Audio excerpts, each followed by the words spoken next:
"You're still employed, aren't you?" That's more than some people can say. Those words came out of Boyd's mouth like he was doing me a favor, like I should be grateful. I was standing there, trying to keep my voice level, trying to be professional, trying not to let him see that my entire world had just been ripped apart. 23-year-old Cade was sitting in the chair that was supposed to be mine, playing with his phone, probably texting his friends about his fancy new job title. The same chair Boyd had promised me 6 months ago when I held that offer letter in my hands. 25,000 more per year, real growth, a future. 6 months, Boyd had said back then, looking me straight in the face. "I'm moving up. This position becomes yours. I need someone who actually understands how things work here." I'd believed every word. I'd called the other company, told them I was staying, heard the disappointment in their voice. That door shut forever, because I'd thought 15 years meant something. I'd thought all those times I'd held this place together, all those disasters I'd fixed, all those impossible situations I'd made possible. I'd thought that mattered. But here Boyd was, telling me business needs change, telling me his nephew brings fresh ideas, telling me I'm too valuable in my current role. And I knew, standing there with my heart pounding and my hands wanting to shake, that this had been his plan from the start. Use me for the work while his nephew gets the title and the money and the credit. What was I going to do? How does someone fight this? And why did loyalty feel like the stupidest thing I'd ever believed in? Before going any further, I want to say thank you. Thank you for being here, for listening to what happened to me. If this story resonates with you, if you've ever felt invisible or used or promised something that vanished, please hit that like button and drop a comment. Subscribe if you want to hear how this actually ends, because what happened next, nobody saw coming. Not Boyd, not Cade, not even me when I started. My name is Nola, 39 years old, single, no family nearby. The kind of person who shows up early, stays late, remembers birthdays, fixes problems before anyone notices there was a problem. I started at this manufacturing company when I was 24, fresh out of school, believing that working hard would get you somewhere. We make components for industrial equipment. Not exciting, but important. Companies across multiple countries depend on what we produce. For the first 2 years, I did my job. I learned the systems. I watched how things worked. But I also noticed something nobody else seemed to care about. The real business wasn't happening in meetings or on the production floor. It was happening in these invisible spaces between people. The 3 inspectors at the port who could move a shipment through in 2 days or let it sit for 2 weeks. The translator who worked with our international clients and understood not just language, but culture. The retired industry expert who consulted for our biggest customers and had 40 years of knowledge in his head. I started building relationships with these people, real relationships. I learned that one of the inspectors, her name was Pilar, had a daughter graduating high school. I remembered to ask about it. I sent a card. When her daughter got into university, I congratulated her. Not because I wanted something, because I actually cared. Pilar and I would talk sometimes about life, about work, about how hard it is to balance everything. The translator, Solene, needed 3 days' notice for complex negotiations, not because she was slow, because she researched every cultural detail, every nuance that could make or break a deal. I learned to give her that time. I learned to ask her opinion, to actually listen, to treat her like the expert she was. The industry veteran, his name was Hugo, had been doing this for 43 years. He'd seen everything. He consulted for 5 of our biggest customers, and he trusted exactly one person at our company to give him straight answers. Me, because I never lied to him. Even when the truth made us look bad, even when it would have been easier to shade things, he respected that. 13 years I spent building these relationships, learning how things really worked, understanding the human side of business that nobody teaches you in school, and it saved the company over and over. When shipments got held up at customs for mysterious reasons, I'd call Pilar, and she'd help me understand what was actually going on. When international clients were upset and nobody could figure out why, Solene would explain the cultural context we'd violated. When industry regulations changed and we were scrambling, Hugo would guide us through it because he'd seen similar situations decades ago. Boyd knew all this. He'd watched me save the company 4 times in 3 years. Once, there was a situation that would have cost $2 million in penalties. I fixed it in 72 hours. Boyd had actually said to me, "You're the spine of this operation." I'd felt proud hearing that. I'd felt seen. What an idiot I was. 6 months ago, that other company made me an offer. It was perfect. More money, better title, actual room to grow. I was ready to take it, but I wanted to be fair. So I told Boyd.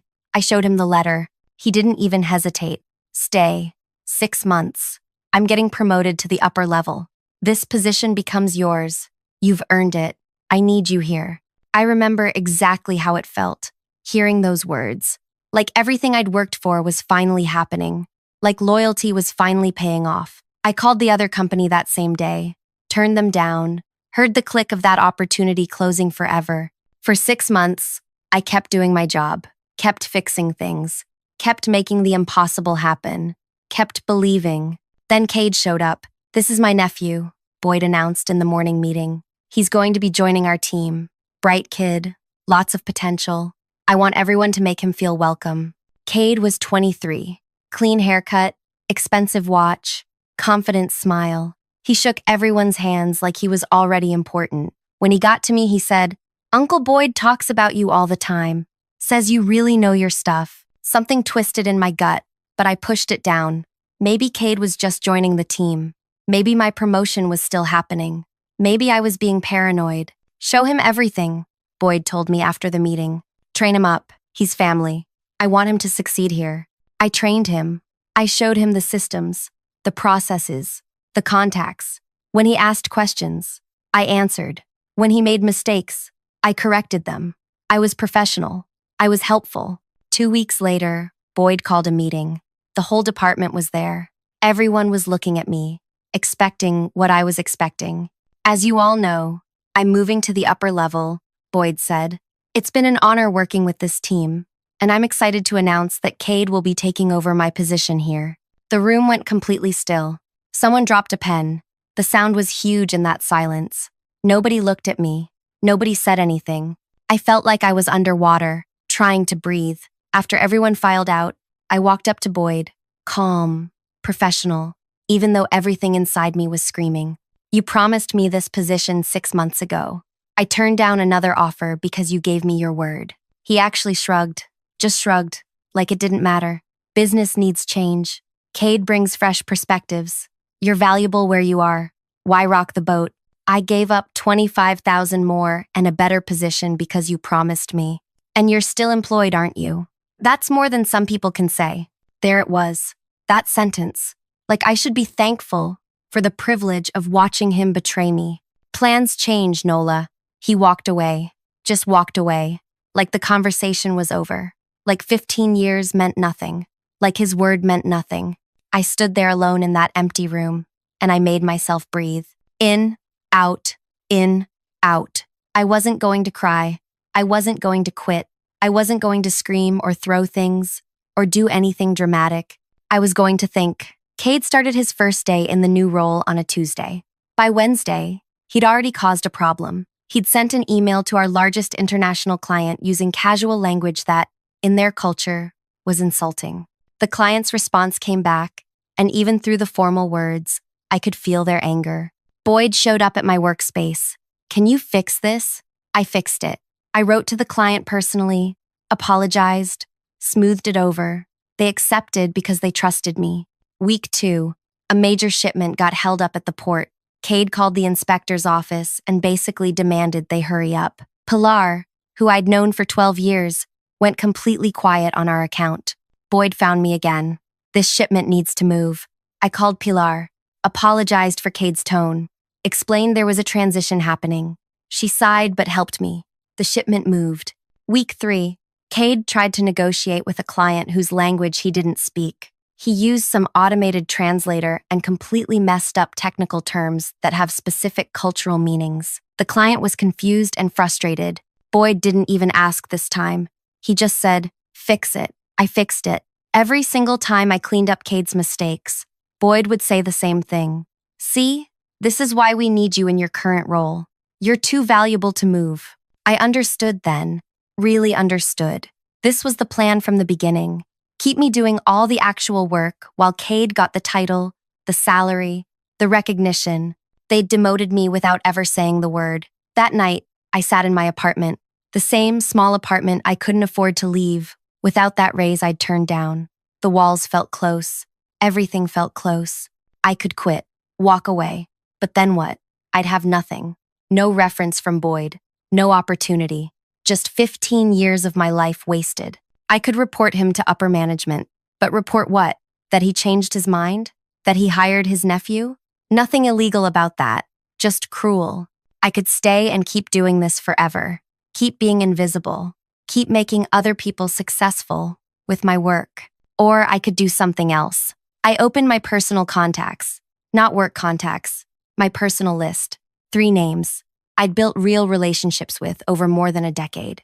Pilar's daughter had mentioned last year she was starting a consulting business for import-export compliance. She'd asked my advice, and I'd given her some basic guidance, but nothing serious. Nothing that would compete with my company. Solene had told me 6 months ago she was expanding her translation services independently. She'd wanted to know which companies to approach, what services were most needed.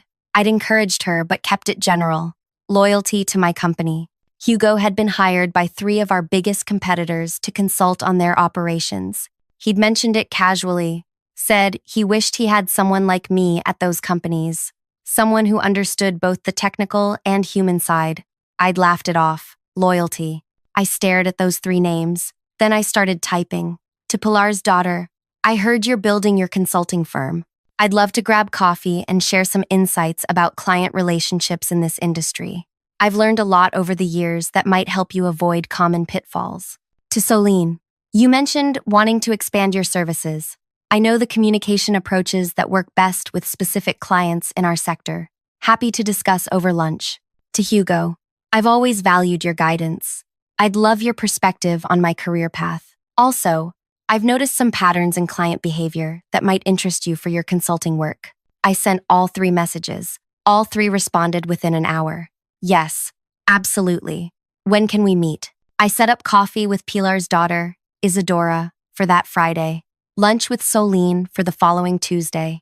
Dinner with Hugo for Wednesday evening. I didn't tell anyone at work. I didn't ask permission. I just did it. Friday afternoon, I met Isadora at a cafe downtown.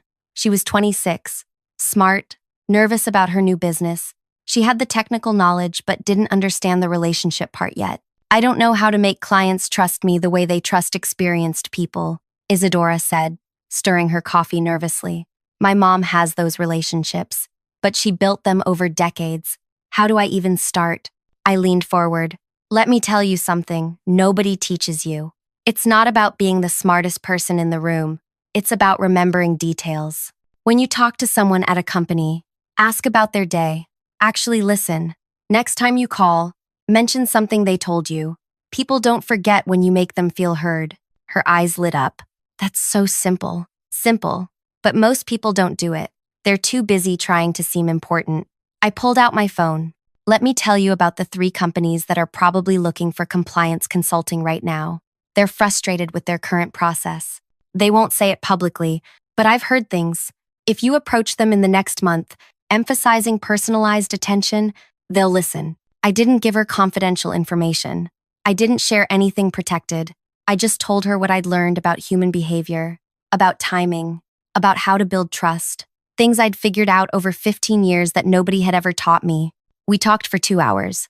When we left, Isadora hugged me. Thank you. This is exactly what I needed. I felt something strange driving home. Not guilt, not satisfaction, just clarity. Tuesday, I met Solene for lunch. She was elegant, precise, exactly the kind of person who notices everything. We ordered, and then I asked her about her expansion plans. I want to work with more companies in our sector, she said, but I don't know how to position myself. What makes a company choose one translator over another? Understanding, I told her. Not just language, but context. When I've watched you work, you don't just translate words, you translate intention. Most translators miss that. Companies in this industry need someone who gets the cultural weight behind technical terms. Someone who understands that in some cultures, asking a direct question is rude, so you have to listen for what's not being said. Solene nodded slowly. That's what I try to do, but I've never heard anyone articulate it that way. Because most people don't notice. They just know something went wrong and can't figure out why. I paused. There are companies right now who are struggling with international relationships. Their current translators are fine with words but terrible with context. If you approached them emphasizing cultural intelligence, not just language skills, you'd stand out. I told her about patterns I'd seen. When companies make decisions about changing service providers, what concerns them, how to address those concerns before they even voice them. Not secrets, just observations from years of watching people. Solene took notes, real notes, like what I was saying mattered. When we finished, she looked at me seriously. Why are you helping me? We're not competitors, but this information is valuable. I thought about that because I've spent 15 years making other people successful, and they took it for granted. I'm tired of being invisible. She understood.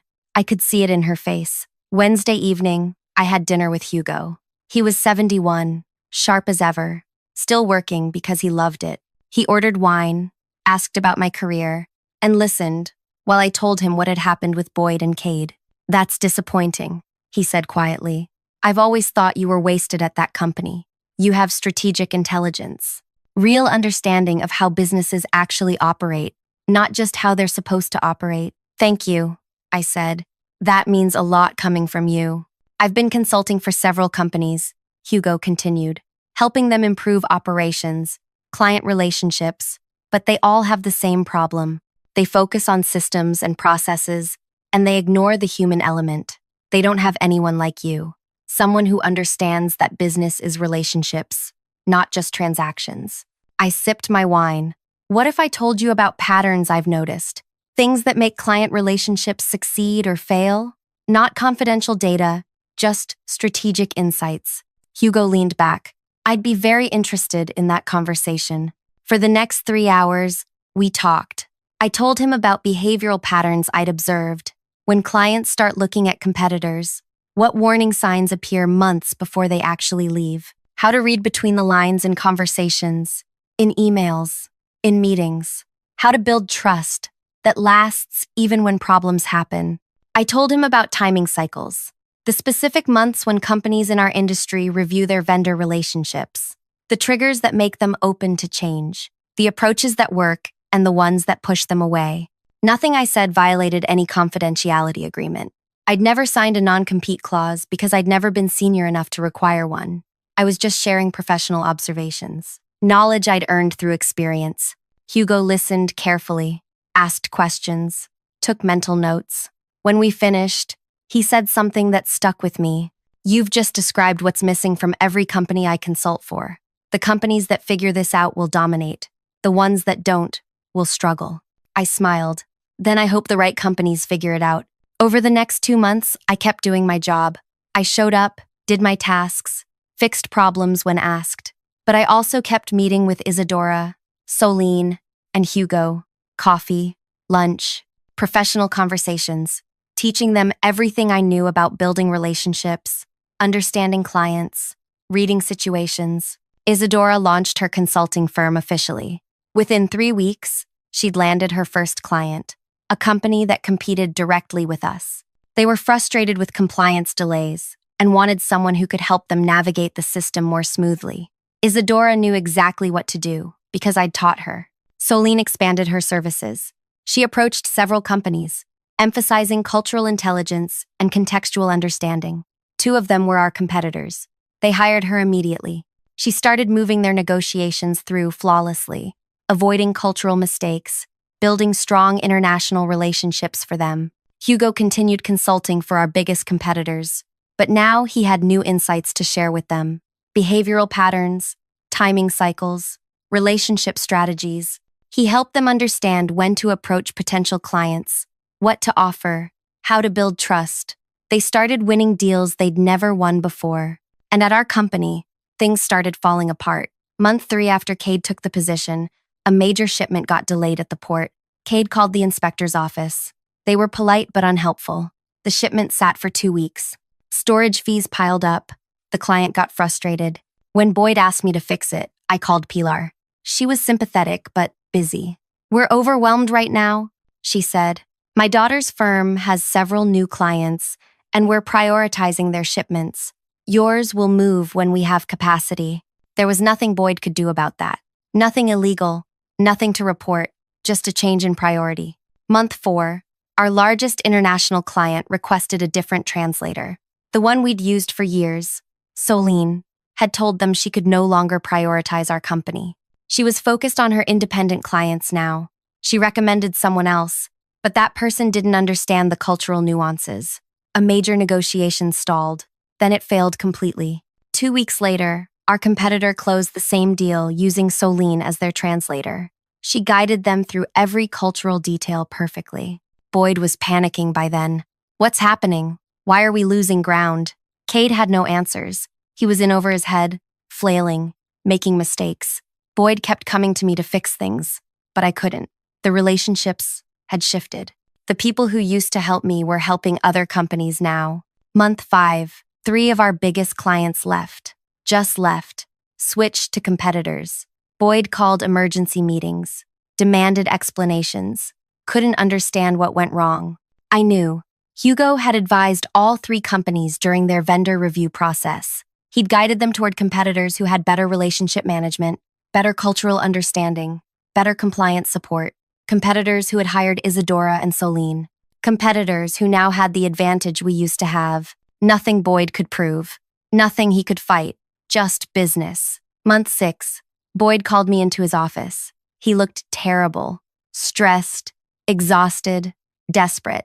We're losing clients. Shipments are delayed. International relationships are falling apart. What's happening? We're losing clients. I looked at him calmly. I'm not sure. Have you asked Cade? He's been managing these relationships. But you always. He stopped himself. I was never promoted to handle that officially.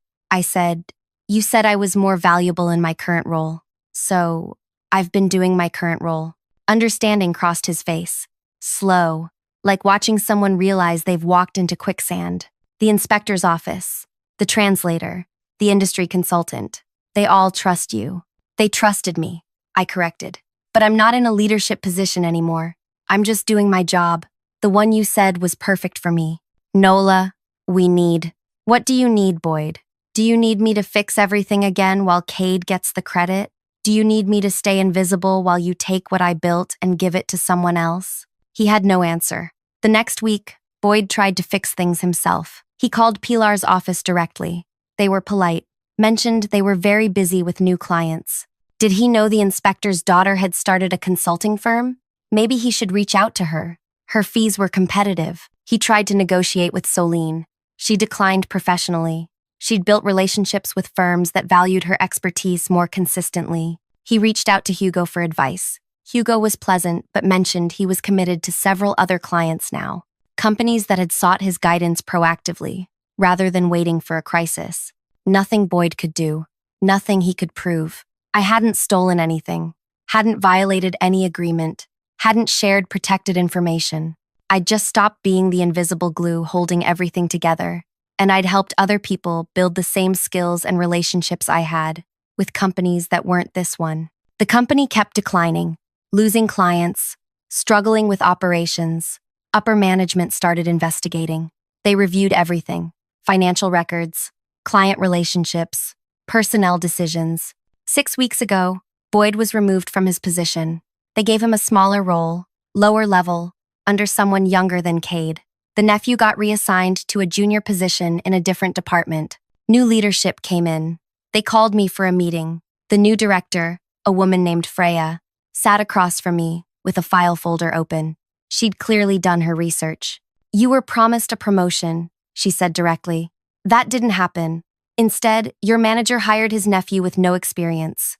We understand you might be frustrated. I was disappointed, I said carefully. We've reviewed the timeline.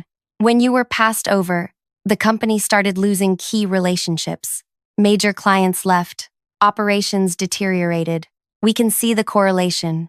I said nothing. Let her talk. We'd like to offer you the position now, Freya continued. Full authority over operations and client relations. Significant raise, stock options. We want to rebuild what was lost.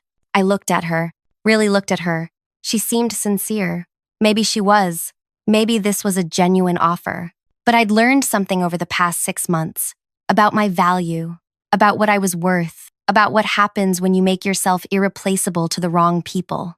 I appreciate the offer, I said, but I've accepted a consulting position. I'll be working independently, advising companies on relationship building and operational strategy. I start next month. Freya's expression shifted. Which companies? I stood up slowly. The 3 that used to be your biggest clients. They reached out to me directly. Apparently, someone told them I was the reason their relationships with this company worked so well for all those years. They want me to help them build the same strength internally. Her face went pale. You can't! We could argue non-compete. We could. I never signed one, I said calmly. I was never given a position senior enough to require it. I was just valuable where I was. Remember? I walked toward the door, turned back. Isadora's firm has been hired by 2 more of your clients for compliance consulting. Soline is booked solid with your competitors for the next year. Hugo has quietly advised 4 other companies to look elsewhere for their components. None of that is my doing. That's just what happens when you treat people's expertise like it's disposable. I left that building for the last time, walked to my car in the afternoon sun, sat there for a moment, letting it sink in. The company didn't collapse, but it shrank, lost its advantage, lost the invisible network that had made it successful. Boyd works there still, in his reduced role, watching business flow to companies I now help. Cade is somewhere else, probably learning that a title doesn't make you qualified. And me? I make more money now than that job I turned down would have paid me. I work with 3 major companies, teaching them what I learned over 15 years, building their relationships, strengthening their operations, making them better. Isadora's firm is thriving. Soline expanded to 4 new countries. Hugo calls me regularly to discuss industry patterns and strategies. I didn't destroy anything. I didn't steal anything. I didn't break any rules. I just stopped making other people successful with my invisible work, and I started making myself successful instead. Boyd had said plans change. He was right. Plans do change. And I adapted. The difference is, I adapted in a way that built my future, instead of sacrificing it for someone else's broken promise. Thank you for listening to what happened to me. If you've ever been made to feel invisible, if you've ever had someone take credit for your work, if you've ever been promised something that disappeared, please know your value, know what you're worth, and know that sometimes the best thing you can do is stop holding someone else up and start building your own foundation. Hit that like button if this resonated with you.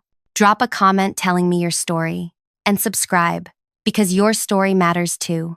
We're all more powerful than the people who underestimate us realize.